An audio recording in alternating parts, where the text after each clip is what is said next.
Well, it's that time again, kids. Time for another legacy sequel starring an aging actor that is bound to alienate audiences, anger fans, and disrespect the original movies. And this time around, the culprit is Indiana Jones and the Dial of Destiny. In this newest installment of the once great franchise, Indiana Jones is an old man. How old? So old he actually goes to the neighbors and tells them to turn down their music. That's right, our once great hero has been reduced to being an old grumpy codger who is divorced from his wife, loves to day drink, and longs for better days. Why does the story seem so familiar? Luckily, along comes Helena Shaw, played by Phoebe Waller-Bridge. You may not know the name, but you probably know her from her esteemed role as the droid that Lando has sex with in Solo. Get your presumptuous ass out of my seat.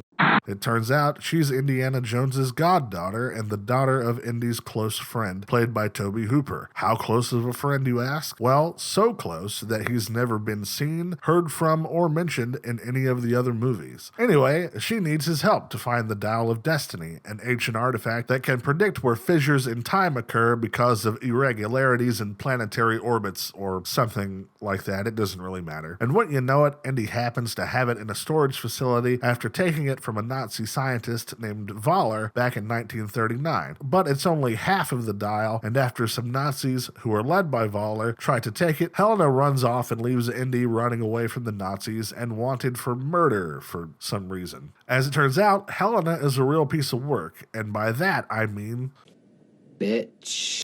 We learn from Sala, who is now a New York cab driver. That's right, Disney, a company known for its progressive ideas, made a Middle Eastern immigrant character a cab driver. Good Lord. Anyway, Sala tells us that she's in debt and needs to sell the dial at a black market auction that is taking place at a hotel in Tangiers. So Indy goes to Tangiers to take the dial back from her, and wouldn't you know it, the Nazis are there too. How did they know she was going to be there? Again, it doesn't matter. They take the dial and head to the airport, and yet another chase scene occurs. But this one goes on forever. I mean, it never stops. You know that scene in Fast and the Furious 6 where they chase a plane and it ends up being for like 18 miles? Well, this chase feels a lot longer than that. Then Indy and Helena escape once again and go to Sicily, but this time, Voller, who's a quick thinker, grabs a pair of binoculars and watches them take a slight turn to the east. He figures out exactly where they're going to go and once again intercepts them as they get the dial. After taking the dial and shooting Indy, we learn what Voller's plan is. He wants to use the dial to go back in time and ensure the victory of Germany in the Second World War. And then something so incredibly stupid happens that I struggle now to even put it in words. They actually go back in time.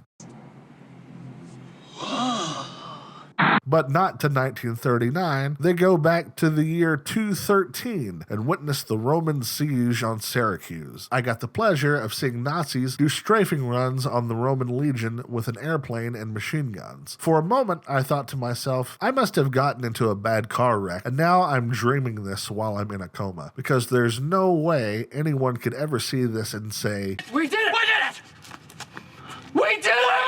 Anyway, Indy wants to die there. Helena says nah, knocks him out, and takes him back to their presence. So what went wrong with this movie? Well, for one, it's boring. Even the action scenes feel incredibly tedious, as if they're just there to pad out the runtime rather than help tell the story. And the action scenes are also poorly directed. The cameras are always constantly moving, the people are ducking in and out of frame, things are spinning, people are making quips, and it's all just very hard to digest as it's all happening. Contrast that with the chase in Raiders of the Lost Ark. There is a lot going on, but the camera is positioned in such a way they are able to make sense of all the action. In these action scenes, they escalate to nothing. They just kind of stop. The second issue is that the action is obviously happening on a green screen set. What really sold the action of the older movies were the exotic locations and how they were used in the chase scenes. In this movie, there's no real sense of danger at all. When the chases stop, everyone is just like, oh well, and that's it. Also, on a technical level, I don't think it's very good. I don't know why this happens, but everything has like a haze filter on it, but it makes everything feel synthetic. Nothing feels real. And also, the color grading is so desaturated, it looks like a Wes Anderson film. And then there's the acting. Harrison Ford seems so disinterested. I have a feeling that the only reason he did this movie is because that if he didn't, they were just going to recast the part and start the franchise all over, which I'm sure is going to happen eventually anyway. Mads Mikkelsen is one of the best actors out there right now, but he has zero screen presence in this movie. And then there's Phoebe Waller-Bridge, who, yes, is bad in this, but to be honest, what she's given is bad. I mean, this character just absolutely stinks. She's overly cocky, constantly talking back to people, belittling their opinions, laughing off the harm she's caused to others, and really seems to be more of a sociopath than anything. And then suddenly, after all of this is said and done at the end of the movie, we're supposed to believe that she cares about Indiana Jones, a man that she's openly mocked, lied to, and manipulated this entire time?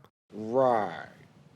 Saddest of all, though, is there's one moment that could have been the seed of a pretty good idea for this movie. You see, this movie takes place in 1969, just a month or so after the Apollo 11 moon landing, if you believe in that sort of thing. And the USA, as the rest of the world, is looking forward to the future. All interest in historical knowledge has kind of been placed on the back burner, and Indy feels lost because his passion for the past isn't shared by everyone else. This could have been a great way to talk about the importance of remembering history, both personal and on a larger scale, learning from it, and then using it as a way to look to the future. But this moment is fleeting and quickly gives way to more nonsense on screen, with Roman soldiers getting gunned down by Nazis like they were storming Normandy Beach. At the end of the day, stay away from this movie and just go watch the original Indiana Jones movies. You'll have a much better time knowing that they can be enjoyed whenever you want, and just pretend like this movie was never made. Anyway, that's it for this one, kids. What did you think about Indiana Jones and the Dial of Destiny? Leave a comment below, let me know. As always, thanks so much for being here, and I'll see you next time. Bye-bye.